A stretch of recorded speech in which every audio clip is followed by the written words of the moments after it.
মহিলাৰ লজ্জাজনক কৰি পিতৃয়ে ধৰ্ষণ কৰিলে নিজৰ জীয়ৰী।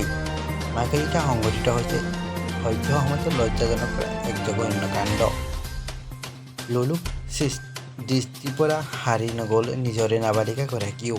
নিজ পিতৃৰ অসৎ কামনা বলি হ'ব লগা হ'ল এগৰাকী নাবালিকা। একেজনী ঘৰতো নিৰাপদ নহয় কিশোৰী মহিলাসকল। এই জঘন্য কাণ্ড সংঘটিত হৈছে মাৰ্ঘেৰিটা আৰক্ষী থানাৰ অন্তৰ্গত বৰগোলাই বাঁহবাৰী নামৰ ঠাইত। টুকাৰাম নাথ নামৰ এটা লম্পটৰ কামনা বলি হ'ব লগা হৈছে নিজৰে 12 বছৰীয়া নাবালিকা।